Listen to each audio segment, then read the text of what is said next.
Hi friends, welcome to my YouTube channel. ഇപ്പം നമ്മൾ എക്കണോമിക്സിലെ SCERT ചാപ്റ്റേഴ്സാണ് discuss ചെയ്യുന്നത്. ഇന്ന് നമ്മൾ 9th സ്റ്റാൻഡേർഡിലെ ദേശീയ വരുമാനം മുന്നത്തെ വീഡിയോയിൽ ഡിസ്കസ് ചെയ്തു. ഇന്ന് നമ്മൾ 9th സ്റ്റാൻഡേർഡിൽ തന്നെ 6ാമത്തെ ചാപ്റ്ററായ സാമ്പത്തിക വളർച്ചയും സാമ്പത്തിക വികസനവും എന്ന ചാപ്റ്ററാണ് ഡിസ്കസ് ചെയ്യാൻ പോകുന്നത്. അപ്പോൾ ആദ്യം പറയുന്നത് സാമ്പത്തിക വളർച്ചയെ യുമായി ബന്ധപ്പെട്ട ഘടകങ്ങൾ ഏതൊക്കെയാണെന്നാണ്. സാമ്പത്തിക വളർച്ച വ്യാവസായികോൽപാദനം കൂടുന്നു, പിന്നെ വാങ്ങൽ ശേഷി കൂടുന്നു, പിന്നെ സേവന മേഖല വളരുന്നു, കാർഷികോൽപാദനം കൂടുന്നു. വ്യാവസായികോൽപാദനം കൂടുമ്പോൾ സാമ്പത്തിക വളർച്ചയുണ്ടാകും, സേവന മേഖല വളരുമ്പോൾ സാമ്പത്തിക വളർച്ചയുണ്ടാകും, വാങ്ങൽ ശേഷി കൂടുമ്പോൾ സാമ്പത്തിക വളർച്ചയുണ്ടാകും, കാർഷികോൽപാദനം കൂടുമ്പോഴും സാമ്പത്തിക വളർച്ചയുണ്ടാകും. ഇനി സാമ്പത്തിക വളർച്ചാ നിരക്ക് എന്ന് പറഞ്ഞാൽ എന്താണ്? സാമ്പത്തിക വളർച്ചാ നിരക്ക് എന്ന് പറഞ്ഞാൽ ദേശീയ വരുമാനത്തിലുണ്ടാകുന്ന വർധനവിനെ അടിസ്ഥാനമാക്കിയാണ് സാമ്പത്തിക വളർച്ച കണക്കാക്കുന്നത്. സാമ്പത്തിക വളർച്ച കണക്കാക്കുന്നത് മുൻവർഷത്തെ അപേക്ഷിച്ച് നടപ്പ് വർഷം ദേശീയ വരുമാനത്തിലുണ്ടായ വർധനവിൻ്റെ നിരക്കാണ് സാമ്പത്തിക വളർച്ചാ നിരക്ക്. അതായത് മുന്നത്തെ വർഷത്തെ അപേക്ഷിച്ച് ഇപ്പോൾ ഉള്ള ദേശീയ വരുമാനത്തിലുണ്ടായ വർധനവിൻ്റെ ആ ഒരു നിരക്കാണ് സാമ്പത്തിക വളർച്ചാ നിരക്ക്. അപ്പം മുന്നത്തെ വർഷത്തെക്കാളും ഈ വർഷം സാമ്പത്തികമായി മുന്നോട്ട് പോയിട്ടുണ്ടെങ്കിൽ അതിന് സാമ്പത്തിക വളർച്ച എന്ന് പറയും. അപ്പോൾ അതിൻ്റെ വർധനവിനുണ്ടായ നിരക്കിനെയാണ് സാമ്പത്തിക വളർച്ചാ നിരക്ക് എന്ന് പറയുന്നത്. അപ്പോൾ സാമ്പത്തിക വളർച്ച എന്നതുകൊണ്ട് മനസ്സിലായി. ഇനി സാമ്പത്തിക വികസനം എന്ന് പറഞ്ഞാൽ എന്താണ്? സാമ്പത്തിക വികസനം എന്ന് പറഞ്ഞാൽ സാമ്പത്തിക വളർച്ചയോടൊപ്പം തന്നെ ജീവിത ഗുണനിലവാരത്തിലുള്ള ഉയർച്ചയും കൂടി വരുമ്പോഴേ അത് സാമ്പത്തിക വികസനം എന്ന് പറയുള്ളൂ. സാമ്പത്തിക വികസനം എന്ന് പറഞ്ഞാൽ സാമ്പത്തിക വളർച്ചയോടൊപ്പം ജീവിത ഗുണനിലവാരത്തിലുള്ള ഉയർച്ചയും കൂടി ഉണ്ടാവണം, എന്നാലേ സാമ്പത്തിക വികസനം എന്ന് പറയാൻ പറ്റുള്ളൂ. ഇനി വികസന സൂചികകളെ കുറിച്ചാണ് പറയുന്നത്. വികസന സൂചികകൾ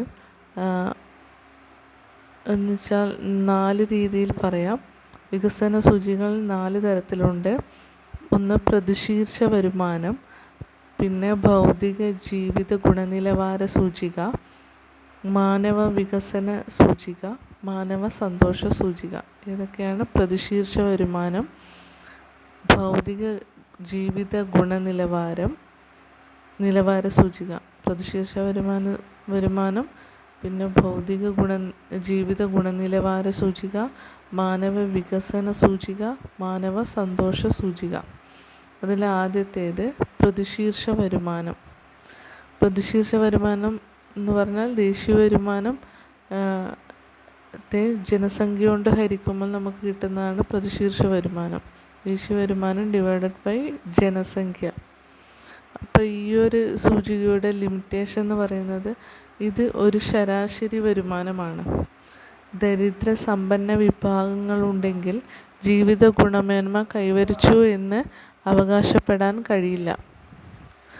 ജീവിത ഗുണമേന്മ വർദ്ധിക്കുന്ന ഘടകങ്ങളായ വിദ്യാഭ്യാസം, പോഷകാഹാര ലഭ്യത, ആരോഗ്യ സംരക്ഷണം തുടങ്ങിയവ പ്രതിശീർഷ വരുമാനത്തെ വികസന സൂചികയുടെ പരിധിയിൽ ഉൾപ്പെടുത്തുന്നില്ല. സമ്പത്തിൻ്റെ വളർച്ചയ്ക്കപ്പുറം അതിൻ്റെ തുല്യമായ വിതരണവും അതുവഴിയുണ്ടാകുന്ന സാമൂഹിക ക്ഷേമവും ഈ വികസന സൂചിക പരിഗണിക്കുന്നില്ല. അതുകൊണ്ട് വികസന സൂചികകൾ ഒരു രാജ്യം വികസനത്തിൻ്റെ പാതയിലാണ് എന്ന് പറയണമെങ്കിൽ ഈ 4 സൂചികകളിലും അതിൽ ഉയർന്ന നിലവാരം പുലർത്തണം. അതായത് പ്രതിശീർഷ വരുമാനത്തിലും ഭൗതിക ജീവിത ഗുണനിലവാര സൂചികയിലും മാനവ വികസന സൂചികയിലും മാനവ സന്തോഷ സൂചികയിലും അത് നല്ല നിലവാരം പുലർത്തിയാൽ മാത്രമേ ആ ഒരു രാജ്യം വികസനത്തിൻ്റെ പാതയിലാണെന്ന് നമുക്ക് പറയാൻ പറ്റുള്ളൂ. അപ്പോൾ ഒന്നാമത്തേത് പ്രതിശീർഷ വരുമാനം. അതിൽ ധാരാളം ലിമിറ്റേഷൻസ് ഉണ്ട്, അത് നമ്മളിപ്പോൾ പറഞ്ഞു. ഇനി അടുത്തത് ഭൗതിക ജീവിത ഗുണനിലവാര സൂചിക.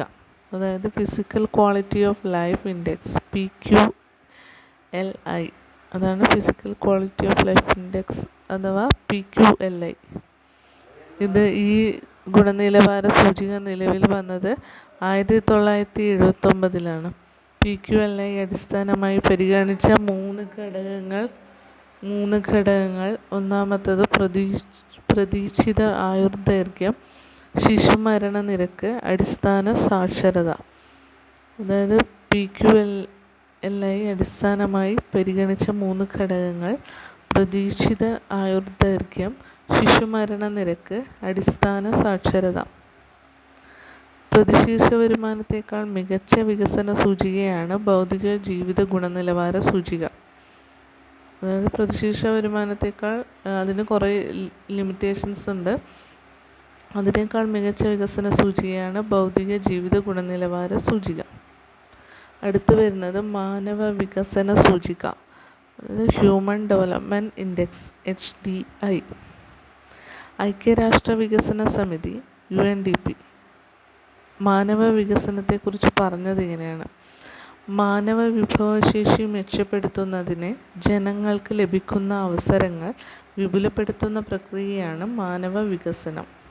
എന്താണ് UNDP മാനവ വികസനത്തെക്കുറിച്ച് പറഞ്ഞത്? മാനവ വിഭവശേഷി മെച്ചപ്പെടുത്തുന്നതിന് ജനങ്ങൾക്ക് ലഭിക്കുന്ന അവസരങ്ങൾ വിപുലപ്പെടുത്തുന്ന പ്രക്രിയയാണ് മാനവ വികസനം. മാനവ വികസനം സാധ്യമാക്കുന്ന ഘടകങ്ങൾ: മെച്ചപ്പെട്ട വിദ്യാഭ്യാസ സൗകര്യങ്ങൾ, മികച്ച ആരോഗ്യ സംരക്ഷണ സംവിധാനം, കൂടുതൽ പരിശീലനം. അപ്പോൾ മാനവ വികസനം സാധ്യമാക്കുന്ന ഘടകങ്ങൾ: മെച്ചപ്പെട്ട വിദ്യാഭ്യാസ സൗകര്യങ്ങൾ ഉണ്ടായാൽ മനുഷ്യന്മാർ വികസനം ഉണ്ടാവും. അപ്പം മികച്ച ആരോഗ്യ സംരക്ഷണ സംവിധാനം ഉണ്ടെങ്കിൽ, പിന്നെ കൂടുതൽ പരിശീലന പരിപാടികളുണ്ടെങ്കിൽ മാനവ വികസനം സാധ്യമാകും. മാനവ വികസന സൂചിക തയ്യാറാക്കുന്നത് 3 പ്രധാന ഘടകങ്ങൾ അടിസ്ഥാനപ്പെടുത്തിയാണ്. മാനവ വികസന സൂചിക തയ്യാറാക്കുന്നത് 3 പ്രധാന ഘടകങ്ങൾ അടിസ്ഥാനപ്പെടുത്തിയാണ്. ഏതൊക്കെയാണത്? പ്രതിശീർഷ വരുമാനം, സാക്ഷരതയും മൊത്ത സ്കൂൾ പ്രവേശന നിരക്കും, പിന്നെ മൂന്നാമത്തേത് ആയുർദൈർഘ്യം. ഏതൊക്കെയാണ്? പ്രതിശീർഷ വരുമാനം, സാക്ഷരതയും മൊത്ത സ്കൂൾ പ്രവേശന നിരക്കും, ആയുർദൈർഘ്യവും. അപ്പം മാനവ വികസന സൂചികയുടെ മൂല്യം 0-നും 1-നും ഇടയിലാണെങ്കിൽ 0-നും 1-നും ഇടയിലായിരിക്കും എപ്പോഴും മാനവ വികസന സൂചികയുടെ മൂല്യം. അപ്പോൾ 0 എന്ന് പറയുന്നത് ഒട്ടും വികസനമില്ലാത്തത്, 1 എന്ന് പറയുന്നത് വാല്യൂ ഉയർന്ന വികസനം. അതായത് മാനവ വികസന സൂചികയുടെ മൂല്യം പറയുമ്പോൾ 0-നും 1-നും ഇടയിലായിരിക്കും എപ്പോഴും ആ വാല്യൂ ഉണ്ടായിരിക്കുക. 0 എന്ന് വന്നിട്ടുണ്ടെങ്കിൽ അവിടെ ഒട്ടും വികസനമില്ല. 1 എന്ന് പറഞ്ഞിട്ടുണ്ടെങ്കിൽ ഉയർന്ന വികസനമുള്ള രാജ്യമായിരിക്കും. അപ്പോൾ ഈ HDI മൂല്യം 0.55-ന് താഴെയാണെങ്കിൽ അത് താഴ്ന്ന മാനവ വികസനം, 0.55 to 0.699 ആണെങ്കിൽ ഇടത്തരം മാനവ വികസനം, 0.7 to 0.799 ആണെങ്കിൽ ഉയർന്ന വികസനം, 0.8 to 1 വരെയാണെങ്കിൽ വളരെ ഉയർന്ന മാനവ വികസനമാണ്. അപ്പോൾ UNDP ആണ് ഇങ്ങനെ രാജ്യങ്ങളെ തരംതിരിച്ച് പട്ടിക തയ്യാറാക്കി പ്രസിദ്ധീകരിക്കുന്നത്. 1990 മുതൽ ആണ് UNDP ഓരോ വർഷവും മാനവ വികസന റിപ്പോർട്ട് തയ്യാറാക്കാൻ തുടങ്ങിയത്. അപ്പോൾ ഈ മാനവ വികസന സൂചിക തയ്യാറാക്കുന്നത് UNDP ആണ്. 1990 മുതലാണ് ഇങ്ങനൊരു സൂചിക തയ്യാറാക്കാൻ തുടങ്ങിയത്. മാനവ വികസന സൂചികയുടെ പൂരകമായി ഐക്യരാഷ്ട്ര സംഘടന വികസിപ്പിച്ചെടുത്ത മറ്റൊരു സൂചികയാണ് മാനവ ദാരിദ്ര്യ സൂചിക. 1997 ഇതിൻ്റെ ആദ്യ റിപ്പോർട്ട് പ്രസിദ്ധീകരിച്ചത്. ഇതും 3 ഘടകങ്ങളെ ആശ്രയിച്ചിരിക്കുന്നു: സുദീർഘവും ആരോഗ്യകരവുമായ ജീവിതം, അറിവ്, അന്തസ്സുറ്റ ജീവിത നിലവാരം. അപ്പം മാനവ വികസന സൂചികയുടെ അതേപോലെ തന്നെ ഐക്യരാഷ്ട്ര സംഘടന വികസിപ്പിച്ചെടുത്ത മറ്റൊരു സൂചികയാണ് മാനവ ദാരിദ്ര്യ സൂചിക. ഇത് 1997 ആദ്യ റിപ്പോർട്ട് പ്രസിദ്ധീകരിച്ചത്. അപ്പോൾ ഈ മാനവ ദാരിദ്ര്യ സൂചിക ആശ്രയിച്ചിരിക്കുന്ന 3 ഘടകങ്ങളാണ്: സുദീർഘവും ആരോഗ്യകരവുമായ ജീവിതം, അറിവ്, അന്തസ്സുറ്റ ജീവിത നിലവാരം. അപ്പോൾ മാനവ വികസന ബന്ധപ്പെട്ടത് പ്രതിശീർഷ വരുമാനം, സാക്ഷരതയും മൊത്ത സ്കൂൾ പ്രവേശന നിരക്കും ആയുർദൈർഘ്യം. ഇപ്പോൾ ഈ മാനവ ദാരിദ്ര്യ സൂചികയെ ആശ്രയിച്ചിരിക്കുന്നതും 3 ഘടകങ്ങളാണ്. ഒന്ന് സുദീർഘവും ആരോഗ്യകരവുമായ ജീവിതം, അറിവ്, അന്തസ്സുറ്റ ജീവിത നിലവാരം. ഇനി അവസാനത്തെ സൂചികയാണ് മാനവ സന്തോഷ സൂചിക. മാനവ സന്തോഷ സൂചിക വികസിപ്പിച്ചെടുത്തത് ഭൂട്ടാനാണ്. ഭൂട്ടാൻ വികസിപ്പിച്ച ഈ സൂചികയ്ക്ക് ഐക്യരാഷ്ട്ര സംഘടന അംഗീകാരം നൽകുകയാണ് ഉണ്ടായത്. അപ്പോൾ ഭൂട്ടാനാണ് ഈ മാനവ സന്തോഷ സൂചിക വികസിപ്പിച്ചെടുത്തത്. പിന്നെ ഐക്യരാഷ്ട്ര സംഘടന ഇതിന് അംഗീകാരം നൽകി. 9 സൂചകങ്ങളാണ് ഈ സൂചിക കണ്ടുപിടിക്കുന്നതിന് പരിഗണിക്കുന്നത്. 1 ആരോഗ്യം, 2 ജീവിത നിലവാരം, 3 പ്രകൃതിയുടെയും വൈവിധ്യത്തിൻ്റെയും സംരക്ഷണം, 4 സാമൂഹിക ജീവിതവും അയൽപക്ക ബന്ധവും, 5 അഴിമതിരഹിത ഭരണം, 6 സാംസ്കാരിക വൈവിധ്യം, 7 വിദ്യാഭ്യാസം, 8 സമയത്തിൻ്റെ ഫലപ്രദമായ ഉപയോഗം, 9 മാനസിക ആരോഗ്യം. ഒന്നുകൂടി പറയാം: ആരോഗ്യം, ജീവിത നിലവാരം, പ്രകൃതിയുടെയും വൈവിധ്യത്തിൻ്റെയും സംരക്ഷണം, സാമൂഹിക ജീവിതവും അയൽപക്ക ബന്ധവും, അഴിമതിരഹിത ഭരണം, സാംസ്കാരിക വൈവിധ്യം, വിദ്യാഭ്യാസം, സമയത്തിൻ്റെ ഫലപ്രദമായ ഉപയോഗം, മാനസിക ആരോഗ്യം. ഇങ്ങനെ 9 സൂചകങ്ങളാണ് ഈ സൂചിക കണ്ടുപിടിക്കുന്നതിന് പരിഗണിക്കുന്നത്. അപ്പോൾ 2018 മാനവ സന്തോഷ സൂചിക അനുസരിച്ച് ഇന്ത്യ 133 സ്ഥാനത്താണ് ഉള്ളത്. ഫിൻലാൻഡിനാണ് 1ാം സ്ഥാനം. ഫസ്റ്റ് പൊസിഷനിൽ നിൽക്കുന്നത് ഫിൻലാൻഡാണ്. 2nd Norway, 3rd Denmark. അപ്പോൾ ഇത് PYQ ആണ്. മാനവ സന്തോഷ സൂചികയിൽ first Finland, 2nd Norway, 3rd Denmark. ഇന്ത്യയുടെ സ്ഥാനം 133 സ്ഥാനം.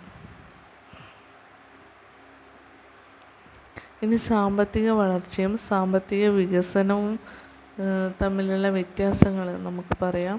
സാമ്പത്തിക വളർച്ച എന്ന് പറയുന്നത് ഉൽപ്പാദനത്തിലും വരുമാനത്തിലുമുള്ള വർധനവാണ് സാമ്പത്തിക വളർച്ചയെ ബാധിക്കുന്നത്. അപ്പോൾ സാമ്പത്തിക വികസനം എന്ന് പറഞ്ഞാൽ ജീവിത ഗുണനിലവാരത്തിൽ ഉണ്ടാകുന്ന ഉയർച്ചയാണ് സാമ്പത്തിക വികസനം.